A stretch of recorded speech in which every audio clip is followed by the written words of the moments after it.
Welkom bij een nieuwe aflevering van We moeten het over literatuur hebben. De podcast waarin literatuurliefhebbers vertellen wat hen inspireerde om met literatuur aan de slag te gaan. Hun verhalen laten zien hoe boeken en verhalen passie kunnen ontketenen. En hopelijk motiveren en inspireren ze ook jou om die wereld te ontdekken. First of all, I want to thank you to have this conversation with me. I'm absolutely honored. You're in Antwerp right now, the big city with the stalking today. But I'm really honored to talk with you today about literature and what inspires you.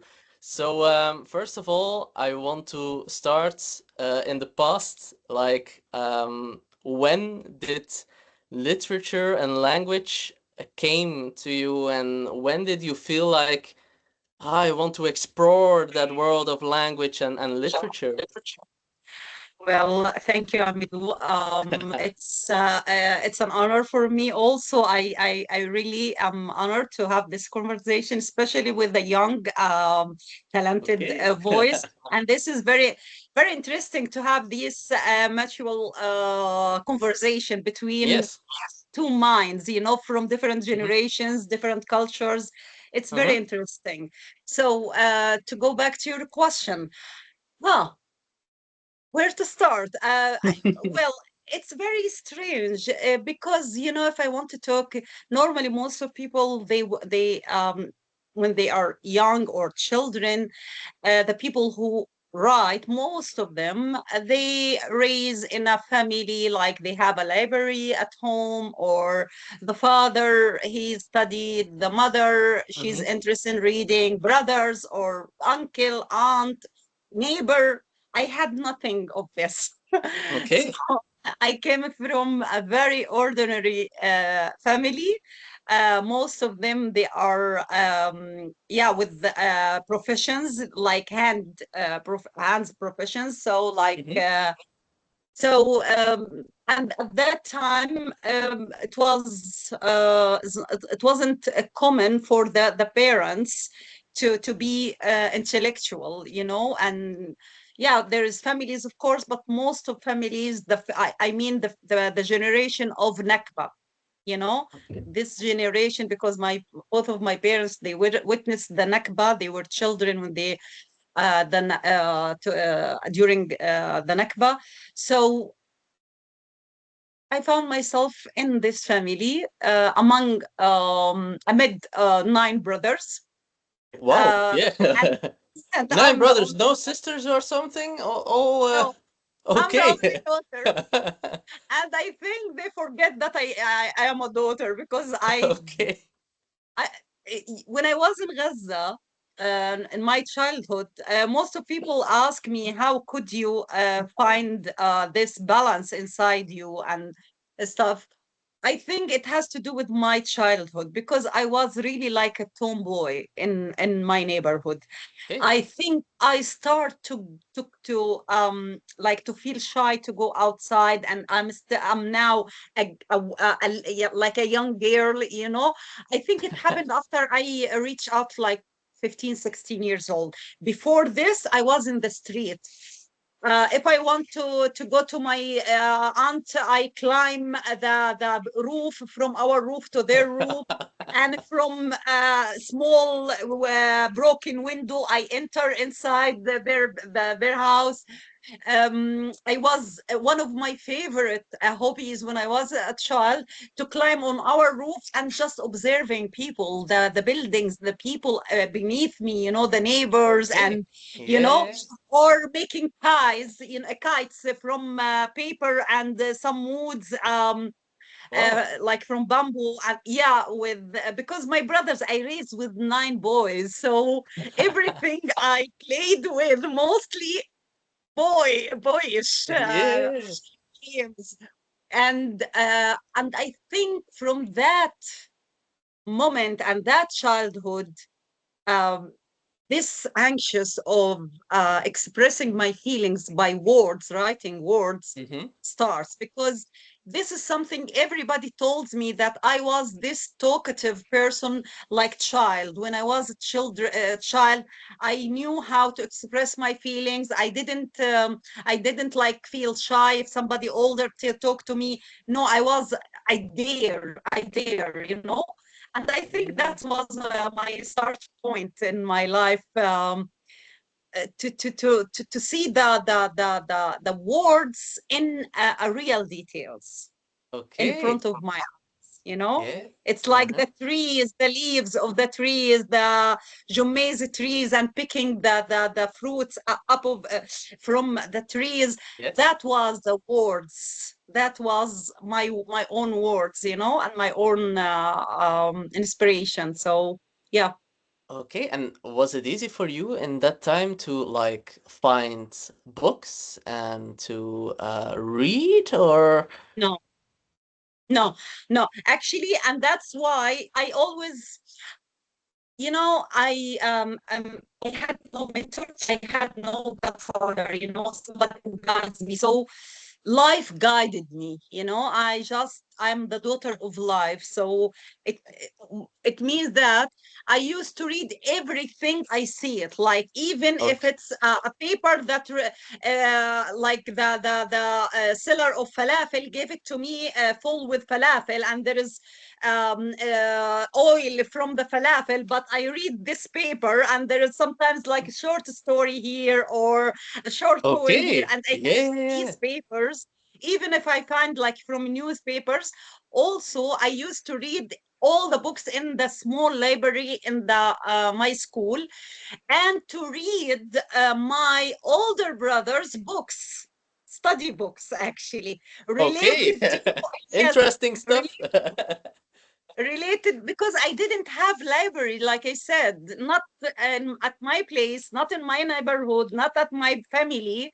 So I was all the time dragged by the mystery of words, you know, and papers. So and that's how I start reading actually. So Okay. it wasn't easy to find a book at that time. Yeah, and you talk about like the mystery of words you read in Arabic at that time. Was Yes. it you describe Arabic as a magical layered language? When did you feel that magic for that language? Like that spark of something special in the Arabic language? Uh, it's very difficult to know exactly when Uh-huh. actually. Can, Yeah. can we have a pause? Yes. Pause. Yeah, يا that's ضاء okay. طول. ما هذا بالتسجيل يا ابو حبيب. طيب. Okay. Now. No Yeah. worries. That's It's okay. okay. It's okay. يعني حاول بس تخفف الأصوات من ناحيتك. Okay. Now we gonna back. Sorry, can you repeat the question again so we can So start? the magical layer of the language Arabic, where did you find that first spark of like the magic in the Arabic language? Like, where is the magic? I think it was the beginning. It was from my mother's tales, night tales. You know, she used before we go to sleep. She used to sit next to us to sleep next. Actually, sometimes she used even to come before us inside, especially winter time, to warm our beds. You know, before we enter the bed. So she used to go there and to warm our bed with her body until we came, and then Okay. Yeah. tell us. She's a storyteller. Hmm. So I think from that point, I picked this magical Yeah. words. Yeah, my And mother. was there any moment that you realized you were not only like a speaker of the language, but someone destined to create something with that language? It happened gradually. Actually, I cannot say that Uh-huh. because I was my whole life I was busy with words. I was busy with the stage as well. Like when I was Uh-huh. in my elementary school, I used to be on stage the whole time. we have like a morning radio. So we used to have like this morning radio, and I was the person who introduced I was the anchor, Yeah. of the radio. So I used to stand in front of the whole school and tell it was not something I read it from my hand, just improvisation, just telling. So it happened gradually. You cannot say this moment or that moment. Yeah. No. Okay. And you talked about like an anchor. It was like a nice word to ask my next question. Like I read in an interview or in a paper that you said that your mother tongue is your anchor to who you are. How did that anchor hold or shift when you moved to a Dutch-speaking context?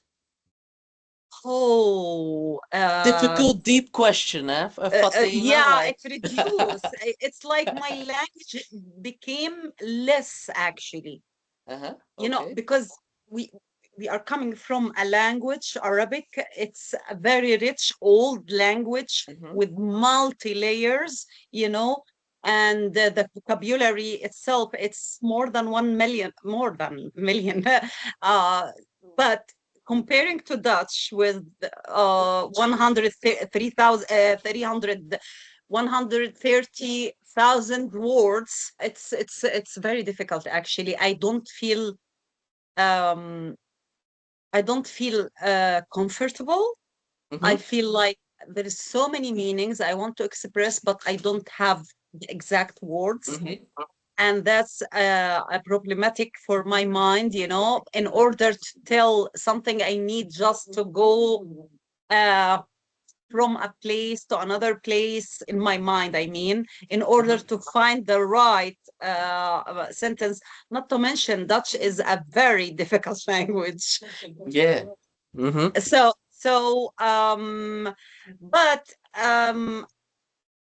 after that, after like a while of reading Dutch, I cannot write in any other language but Arabic, but I could learn something from the structure of the language itself. Mm-hmm. Because in Arabic Yeah. we aim to express our feelings, our thoughts in so many words. Mm-hmm. Yeah. And Dutch is not the same case. It's more specific, more concrete, and making this combination between both languages in my mind. I mean, Mm-hmm. at the grammar and the structure level, it helps me to like, you know, to take some techniques from this language to the Arabic language. Yeah. I read that like if you perform your poems, if you say them to the people, you read them in Arabic, and like there is a Dutch translation somewhere. Um, Yes. how do you experience that? Like the how the two languages intertwine in your presentation of your Um, poems? Actually, because I'm used to do that for so many years with other languages, Uh-huh. so I don't feel that it's something I need to think about, But Mm-hmm. what I noticed that people most of the time, they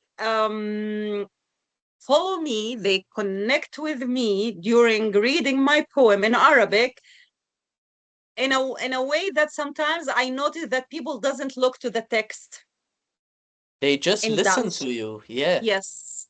And after that, some of them, it happens so many times that sometimes we don't need even to look at the text. You bring everything. And when you read, it's like you bring it. We could connect with you. So Yeah. it's part of a talent also of how Yeah. can read, it's also a talent. Not all the poets or writers could read their own work. There is in our history two of our greatest poets in the modern age, Ahmad Shawqi and Hafiz Ibrahim, both of them Egyptian, Mhm. and they were like 100 years ago.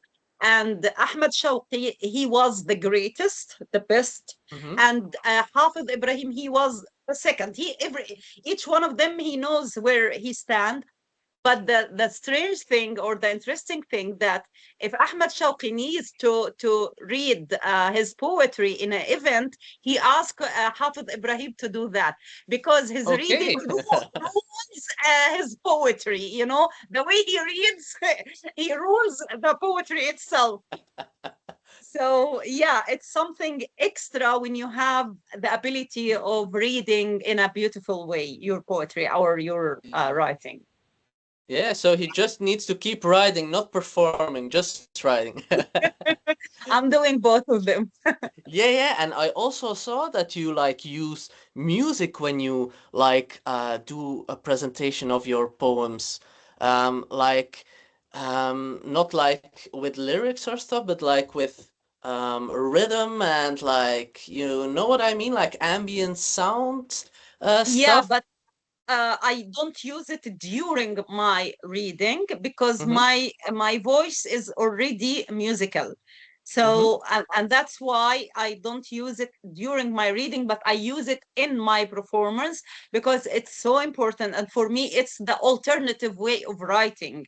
This is another way of writing history or writing literature, but with melody, not with words or letters. Yeah, Yeah. I was I was actually actually. very impressed. I saw a video when you were like singing in Ilfu at the start, and it was like I think it's the way you bring poems or stuff, but it's like really impressive how you do it.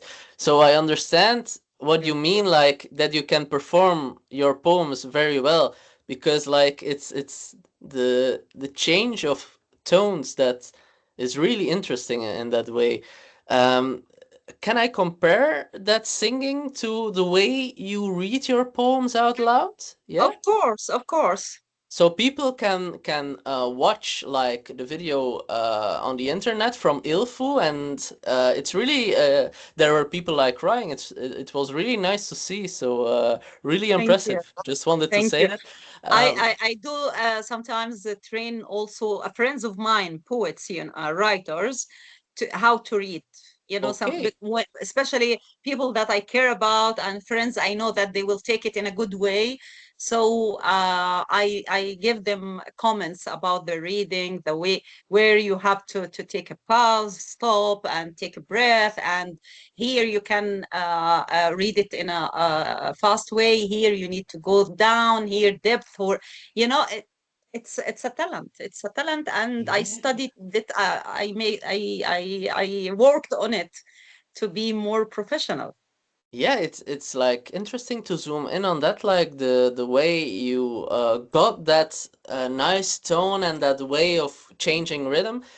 Did you study something like that, or as you said, you really worked on yourself on that? Yes, Okay. it's just self-awareness of what I Uh-huh. have, and Okay. also, you know, from the beginning, I noticed, you know, you as a human being, we don't see our faces, how it looks like, well, which kind of impression it's drawing in your face, but you see the other people faces when they hear you, Mm-hmm. when you are talking.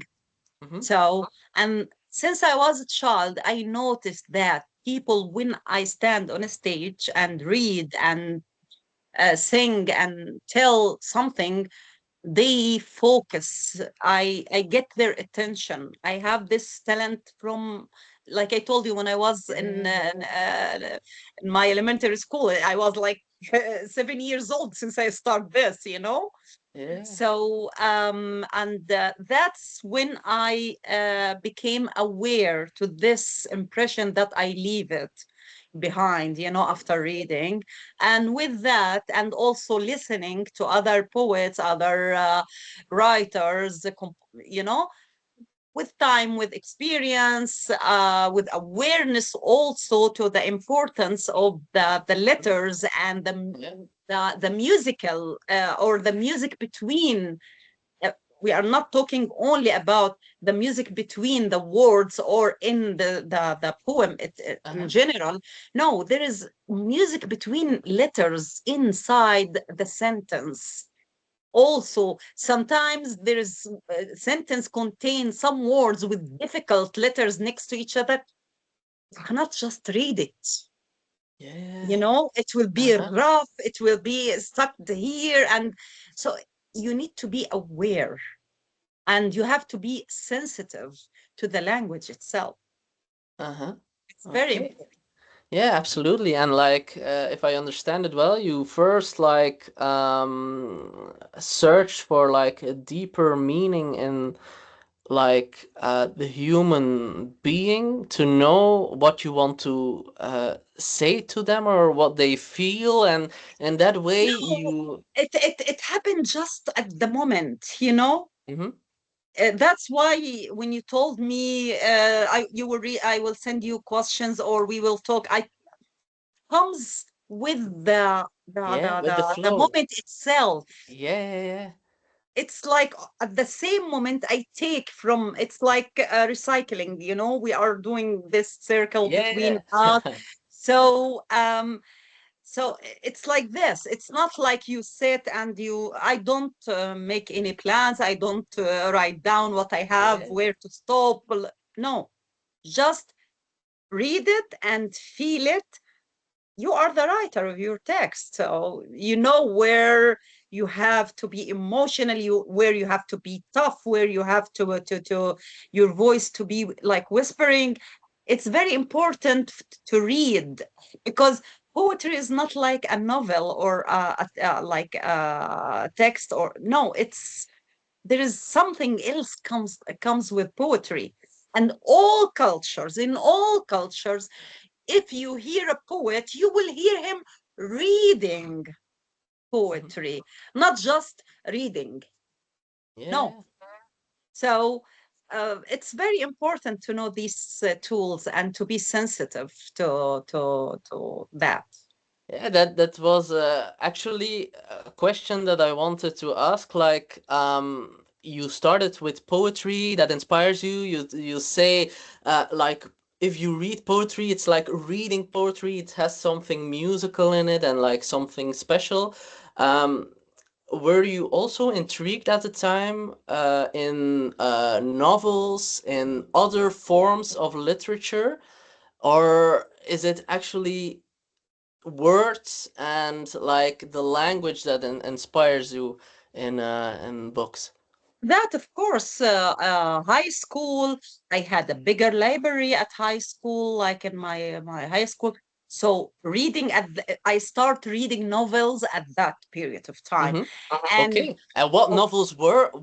Do you remember what novels they were? Yeah, of course, but lots of them, they are not well known here. But if I want to think about at that time, يعني المنفلوطي, one of our greatest writers, but normally if you want, we read it in our first step of Mm-hmm. being readers, you know.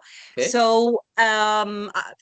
So Al-Manfaluti, he was from the first books I read, but actually the real reading, it was at the university, because I studied at the Islamic University, Mm-hmm. and it's one of the best educated universities who can really have give a very recommended education, you know, very strong one. It's highly recommended يعني everywhere. And the library of الجامعة Islamic University, wow, that was my Big. field. Okay, Oh, that your field, yeah. yeah. Yeah, because there not only novels, but also sociology book, history books, religion, you know, all kinds. And I'm fan of history. I just love reading history. And when I say reading history, it's not only about reading books, it's about also analyzing history. The history you read about, compare it to to the present, link it to the future, because it goes on one circle, really. It's like a loop of eras in the history. So, and that was my basic time of reading. Not to mention that when I was at the university, I start to write also in a professional way. So I start to participate in poetry prizes in the university itself. My first, it was in the university. I became very well known. My teachers, all of them, they were looking up to me. I'm like they noticed that I'm really talented, and directly my name became viral in inside Okay. the university. And after that, so it was like step by step. Okay, and are you still someone that reads like those books of history, sociology to analyze like how the world works, or was it in the previous years more or No, and of course more, it was more in the previous years. Now it's much less. Why? Because I need something to give me informations I don't know. And my mind is a very, very analyzed mind. yeah, My mine mind, too. yeah, I it's like understand. there is, I understand, there is Yeah. battles here. There is go there and deep and You want digging. to know what happens. Like if you see a water bottle, you want to know how it was produced, how that water got in the bottle. I know. I'm also a person like that. Yeah. Yeah, so and that's why I'm not saying that my mind is bigger than books. You understand? It's just that some, because we, when we write most of our literature as a human being, we are writing about the same concepts, yani 7 8 subjects, and that's it, you know. We are rolling around them from here to there. So in order to have something really new, especially when we are talking about sociology and history and a new perspective looking to the history, it's this is something like I can say a book that really was remarkable for me. I gave it to a friend to read it. He didn't You return it never yet. got it back. No, I will this one. Well, six الجنس عبر التاريخ, six during history, something like this, because I read it in Arabic, of course. The author is Ray Tannehill. She's English, I think. It's very important book about sex in history, Mhm. in all cultures. But the problem with that book, I found like a major problem. You know, it was about, because he like make like scan for all the cultures related to, or regards speaking about sex, and how we have this concept of sex, and you know, the evaluation of it. That it's very, very rich and deep, and research and etc. And mentioning the Arabic culture like this, yani, like this, come on. Yeah. If you want to know something about Arabic and Islamic culture and library, go to our sex or erotic library. We have the largest erotic library. Okay. Yeah. You cannot write about sex in history without reading really the culture and the heritage of our erotic books. Yeah. It's Okay. huge, really. And it was, oh my God, oh my God, oh my God, the rebels comparing to now. And lots of them, it was written by religion men, you know? Yeah, yeah. That, for instance, we have like Ibn Kathir. Ibn Kathir, he explained it in Quran, and he has one of the most famous explanation of Quran. It's like a dictionary, but with extra information for some words in Quran. And the same guy who made this important work, he made another book about sex and with the exact words, not in an alternative way. No, Yeah. there is another book, نزهة الألباب في ما لم يرد في كتاب. It's so difficult to translate the title. It's okay. People that Yeah, watch and know the but it's language like will know it. So. you know, when you go out up walking in a summer day, it's the mind's walking Mhm. in something that never mentioned in a book. يعني this is the meaning of the title, okay, not the Yeah. exact Yeah. translation. And this title, this book, it's only about homosexuality, يعني and Okay. about the history and category, and it's not about condemning the people who's doing that. No, it's just making a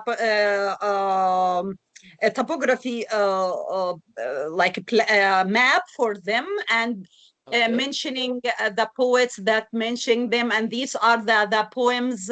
If you want to give a compliment, if you want to, you know, it's in Mhm. a very beautiful way, a very beautiful way. So many jokes, poetry, very sexual one, you know, only in this category, you know, talking about homosexuality. And Yeah. this is in our culture. Okay, but it's also special that you said like at that library you talked about, and you started to do some poetry competitions, that you were a well-known name. It's like really nice to have that thing. I think, and I saw that you here in Belgium you had two translations of the things. How much? Three? Three became, Okay. yeah, I with saw the one out. poetry Yeah, poetry too. One at Tokhnar Khaza, it's my memories, my not memories, my diary in Gaza in a form of letter. okay. But this is not poetry, it's Yeah. text, it's text. Yeah, yeah. I read the foreword of that Yeah, book. It was written by Rashida I don't Al-Mrabi. yeah, Rashida I didn't Al-Mrabi, remember. my best friend. She's my best Yeah. friend. She's my I hero. She's my idol. She's my everything. Not only a friend. she wrote a book like Wij Allochtonen or something like that, I Yes, think. yes, With yes. essays, it's like very interesting.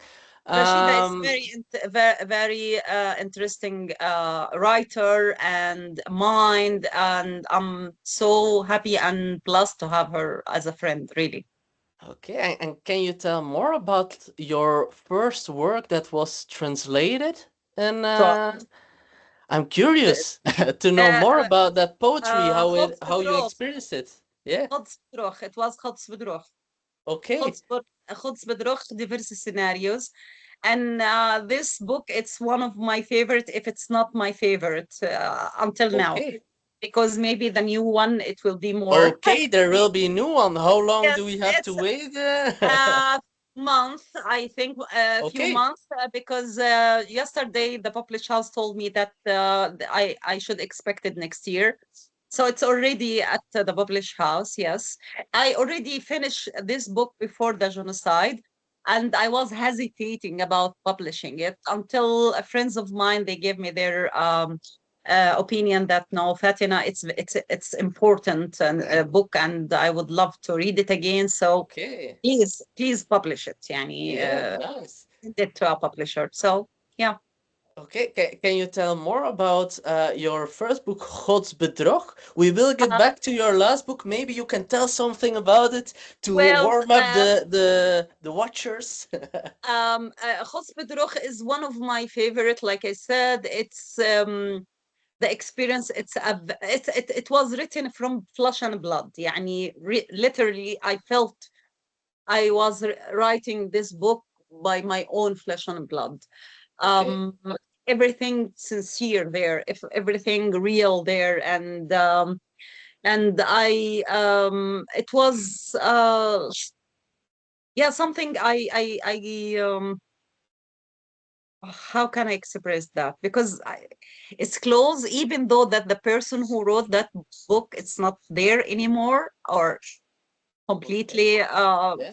I will It's not write someone this that means a again. lot to you, and the person isn't alive anymore, but you like contributed that No, work to no, no, that no. I person, mean, or no? no, no, no, no, no. I mean, the person who wrote that book, I mean me, Mm-hmm. Fatina, who wrote it between 2010 and 2009 and 2010 until its release in 2011. That person, she's completely different than me. So the Okay. Yeah. yeah, yeah. So I will not write the exact same that she writes, as she wrote, you know? Yeah. It's Yeah. very strange, you know, to feel like you became a different version of yourself. And sometimes so different that if you magically and like meet each other, maybe you will not like each other, you know? Okay, so you won't maybe like your previous self in like 2010, 2000 and maybe? I like all of my versions. I feel sorry for some of them for what they have to deal with, and because they had a very difficult life, very difficult Okay. experiences. But And can I'm happy with them because at least if I can describe them all with one word, that they were honest. They okay, were that's a really genuine. important thing, yeah.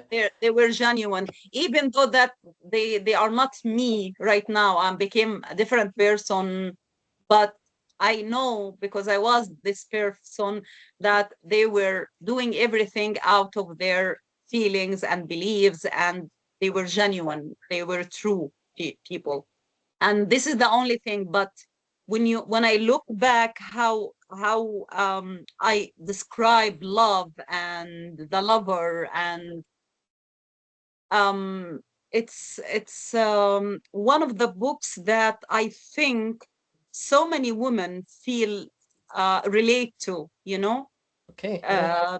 because you know because all of us, and this is my opinion, all of us of being victim of um, literature, the media, um, art. How come became victim? Because most 95% of the literature and art that we receive it and it influence us, it was made as a reflection of toxic relationship, Mm-hmm. and we became like adore these toxic relationship because this is the way to make us produce this art, Mm-hmm. and this is very toxic to do. Something to do, you know, it's Yeah, very yeah. toxic to do. Mm-hmm. So that person, she was still in this toxic, you know, bubble. Okay. So but now, so that's why it's so difficult to go back to write these things. I feel this is a woman, she want to erase herself in order to see a smile on her lover.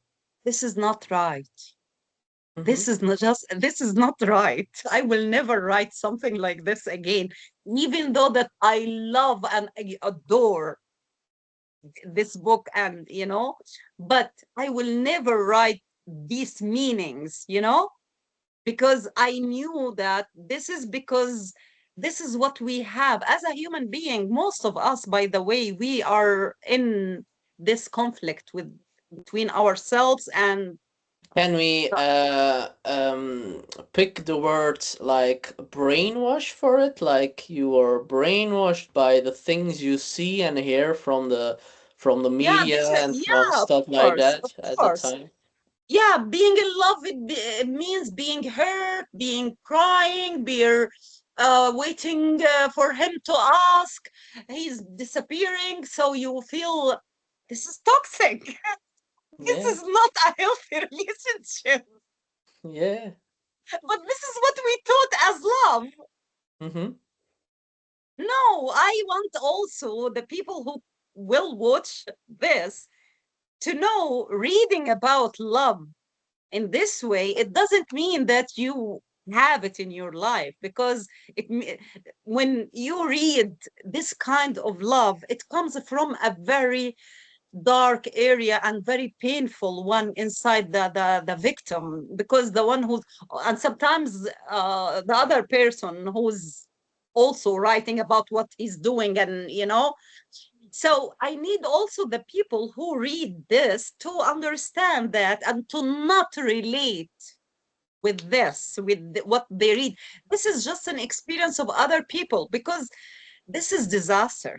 This is Mm-hmm. really disaster. Most of our literature and art is based on a toxic relationships, Mm-hmm. which we fight right now and try to clean our circles from this.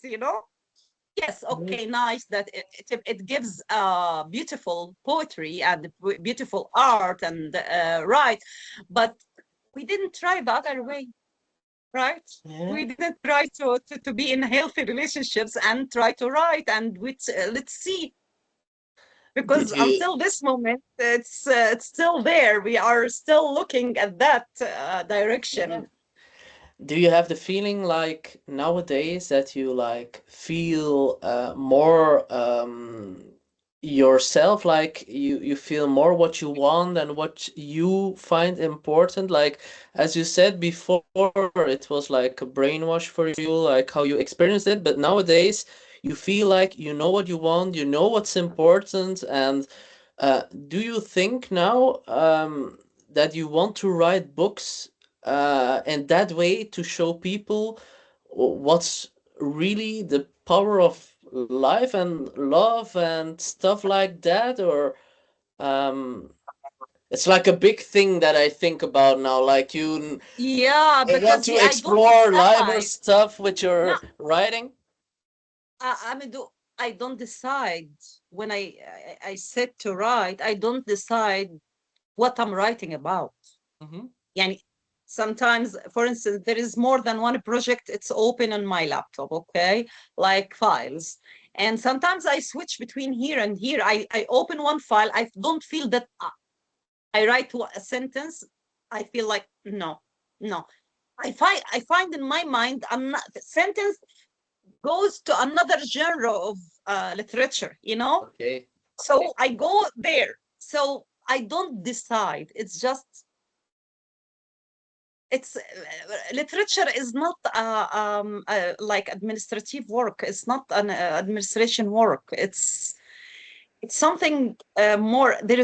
There should be a space for improvisation. Yani, let your feelings speaks. There is no great literature without you in being involved as a human being with your pain, with your happiness, with your thoughts. But next to that, of course, we need to work with right analyzing, really analyzing, and just meditation, not meditation in this shallow way. No, I mean deep inside you to meditate and to make connection, and that's what brings the best of you to like as a literature. But yeah, that's it, because I felt like I'm a little bit Yeah, is distracted. that what you mean with a universal field of emotion as poetry is? Like you need to absolutely feel what you write in a sentence and Yeah, for the yeah, of people? Yeah. course, of course. You know, because poetry is something, it's not like novel. You choose people, there is a character, he should be angry, he should be carpenter, he should be you know, so it's you are dealing with so many aspects. Hmm. Not like poetry is ideas. We are mostly ideas, feelings and ideas, a combination between both of Yeah. them. But it's not like writing novels. So feelings should be there. If I cannot feel, for me, you know, it's the same difference between two houses, one made by passionate person who loves what he's doing and he's building this as an example of his work, and that second one from AI. It's Yeah. beautiful, but it has no soul. Hmm. There is nothing. There is, you know, when you enter somebody's place and you feel, oh, it's cozy. And Hmm. other people place, even though that place maybe it's bigger and luxier and but you feel empty, that this place is empty and it's like soulness, yani, without any soul. Poetry is the same for me. Yeah. It's like So, made from the deep self. Yeah. of course, it has to be there. Otherwise, I cannot relate. I cannot resonate. I don't feel it. Hmm.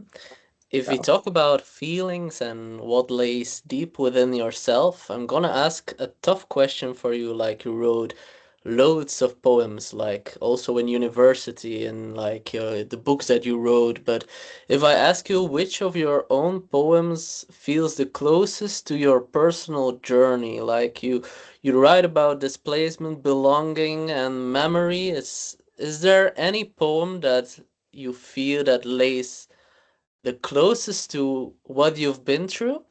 yes, I discovered that after coming out from Gaza, actually. Okay. Because lots of people, I told you, I wrote the diary, and it's already a book. But when people contact me, you know, so many people, they want to invite me and to read poetry. So they ask me if I wrote something new, and I couldn't. Now I already am working on another collection of Hmm. poetry. It relates to my experience in Gaza, but at that moment I couldn't. I, like I said, if there is no poetry comes out, I'm not writing just like because I want to write. Yeah. So I gave them by accident. I chose a poem from Gods Bedrog. What the verteller say.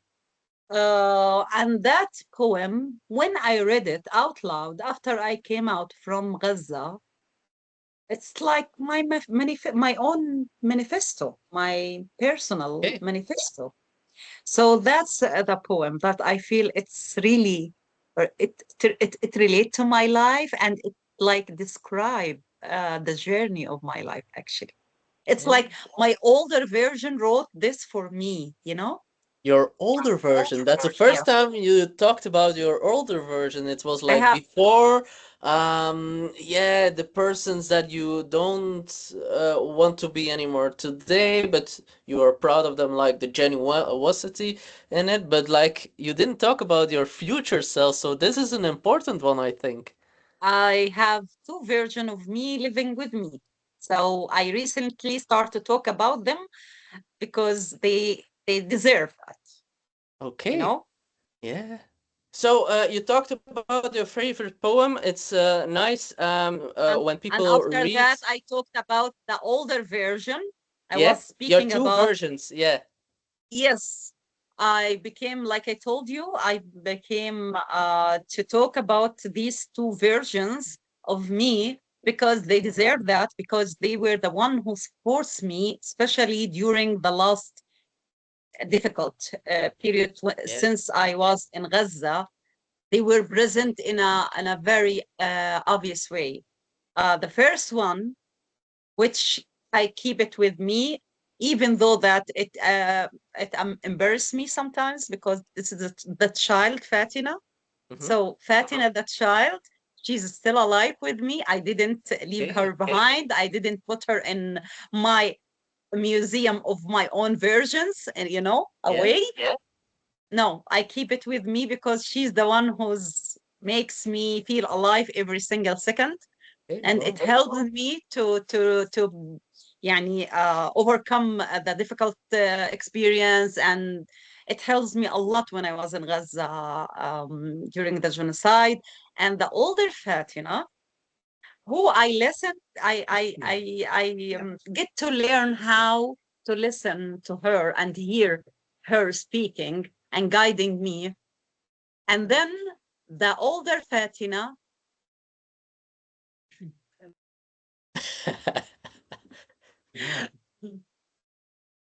the older Fatina, she sometimes tells me things without giving me date or how. Mhm.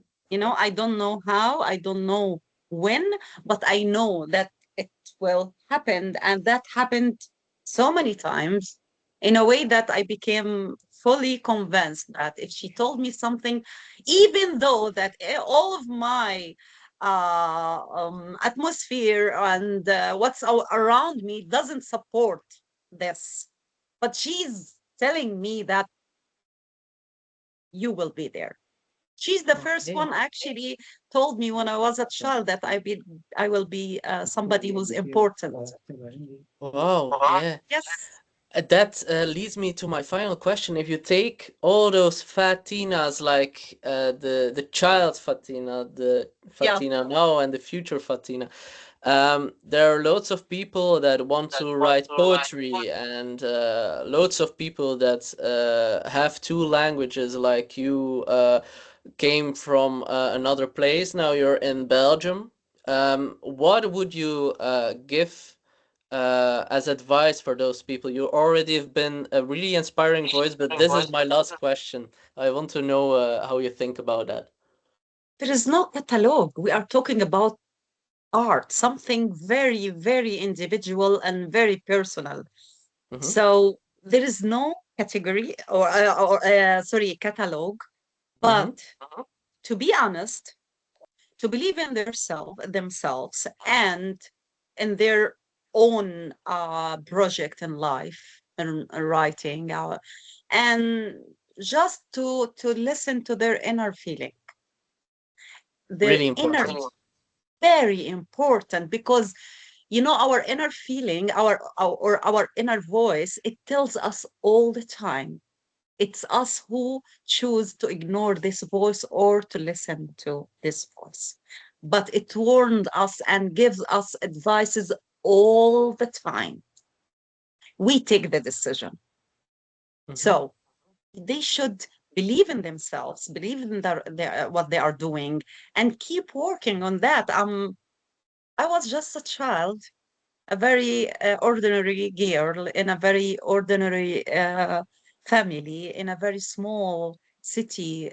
Nobody at that time recognized it, and very, very small and far away. And I had a dream. I believed in myself, and now I'm here. So Yeah. it was not easy path at all. But Yeah. when I look back and I see how I evolve as a human being, as a writer, as a woman, I'm so proud of that journey, because it made me this person. So listen, just listen, and admire and respect your inner voice. It tells you the what's best for you. Okay, nice. Very, very beautiful how you say it. I just want to say to you, Fatena, you may be really proud about where you are right now. I just wanted to say that. I appreciate you in loads of ways with what you do, and I want to thank you for this Thank you. conversation. It was my Thank you. absolute pleasure. Thank you so much. Well, the pleasure is mine as well. Thank you so Okay. much. Thank you very much. I want to wish you and your family a Thank really good you. evening. Enjoy your Thank, food, and thank hopefully we you. speak each other in the future. That would be Inshallah. really I hope nice. so. I hope so, really. If you Okay. are, if you ever been in Antwerp, just let me know. Okay, I will definitely do that. Thank you very Thank, much, Fatina. Bye thank you. bye. Bye. Bye.